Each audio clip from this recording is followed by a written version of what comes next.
Livro de ouvido apresenta Sherlock Holmes, em um estudo em vermelho de Arthur Conan Doyle, em 1000 palavras. Narrado por Alair Loureiro. Em uma tarde fria e nublada de Londres, um jovem médico chamado Dr. John Watson vagava pelas ruas tentando reorganizar sua vida. Ele havia retornado da guerra no Afeganistão, ferido e sem muitas perspectivas. Enquanto estava à procura de um lugar para morar, por uma coincidência do destino, encontrou Stanford, um velho amigo. Stanford mencionou que conhecia alguém que também estava à procura de um companheiro de quarto, alguém com hábitos peculiares, mas que não se importava com a companhia de outros. Curioso, Watson aceitou conhecer esse homem misterioso. Sherlock Holmes, este era seu nome, um detetive excêntrico, com intelecto afiado e habilidades incomuns de observação. Watson logo percebeu que Holmes não era uma pessoa comum. Ele parecia ter um conhecimento enciclopédico em áreas específicas, como química, botânica e certos aspectos da lei criminal, mas era completamente ignorante em outras, como astronomia e literatura, por exemplo. Holmes era reservado, e Watson tinha dificuldade em entender como alguém poderia ser tão absorto em seus próprios estudos e experiências. Os dois se mudaram para um apartamento no 221B Baker Street. Watson, intrigado pela personalidade de Holmes, começou a observar seus métodos e, pouco a pouco, descobriu que seu novo companheiro não era apenas um pesquisador. Ele trabalhava como um detetive consultor, algo totalmente inovador para a época. A polícia frequentemente o consultava em casos particularmente complexos. Certo dia, a tranquilidade de Baker Street foi interrompida por uma visita inesperada de um policial chamado Tobias Gregson, acompanhado de Lestrade, dois dos mais destacados inspetores da Scotland Yard. Eles precisavam urgentemente da ajuda de Holmes para resolver um mistério que estava lhes deixando perplexos. Um corpo havia sido encontrado em uma casa abandonada em Brixton, mas não havia sinais de luta. Nenhuma arma do crime. E, estranhamente, a palavra Reiche estava escrita em sangue na parede. Watson decidiu acompanhar Holmes até a cena do crime, e assim se viu envolvido no primeiro grande caso de sua nova vida ao lado do detetive.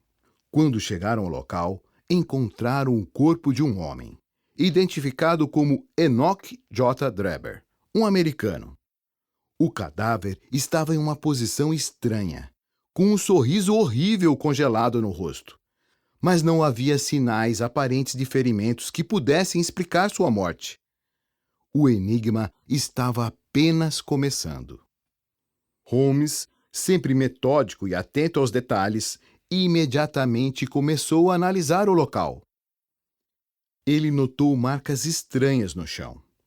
Cheirou o corpo para identificar substâncias químicas. E enquanto os policiais estavam confusos com a palavra Reich, que achavam ser alemão para a vingança, Holmes rapidamente concluiu que era apenas uma pista falsa deixada pelo assassino. Nos dias que se seguiram, Holmes começou a reunir informações cruciais. Através de suas conexões e vasto conhecimento, ele descobriu que Drebber estava em Londres com seu secretário Joseph Stangerson e que os dois estavam fugindo de algo. Logo após a descoberta do corpo de Drebber, Stangerson também foi encontrado morto em um hotel, o que aumentou ainda mais o mistério. Aqui, a história dá uma reviravolta inesperada. Muitos anos antes desses acontecimentos em Londres, nos imensos desertos de Utah, uma história de amor, traição e vingança começa.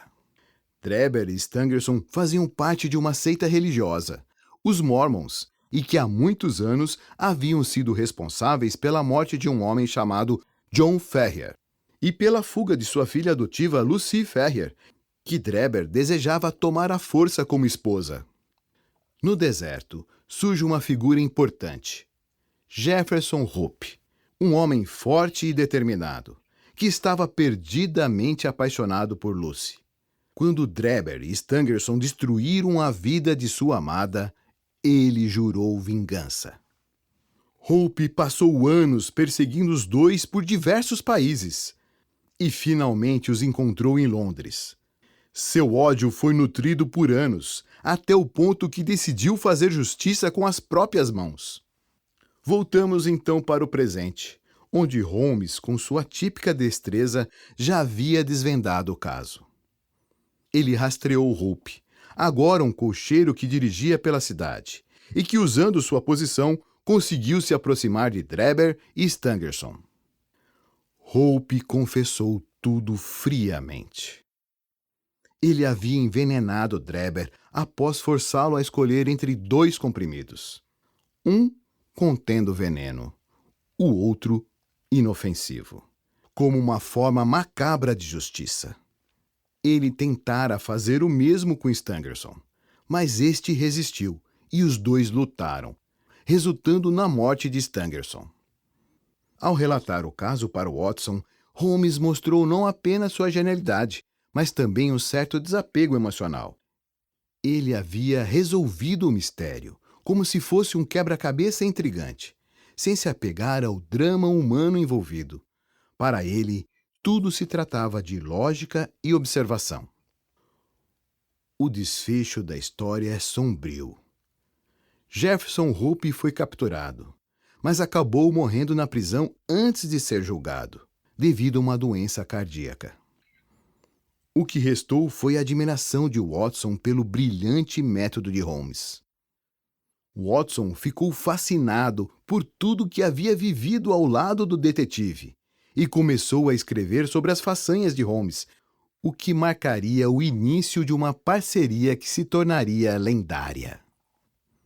Holmes, apesar de não demonstrar muita emoção em relação à conclusão do caso, ficou visivelmente satisfeito ao ser reconhecido como o verdadeiro solucionador do crime, enquanto os inspetores Gregson e Lestrade recebiam os louros pela resolução, ainda que com base no trabalho de Holmes.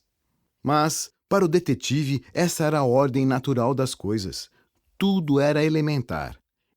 Ele não estava atrás de fama, mas da pura satisfação de usar seu intelecto para resolver os mistérios mais intrincados. Uma história de vingança, amor perdido e justiça à margem da lei. Foi assim que terminou o primeiro grande caso de Sherlock Holmes que o Dr. Watson teve conhecimento. Mas este seria apenas o começo de uma longa jornada ao lado do homem mais enigmático que ele já conhecera.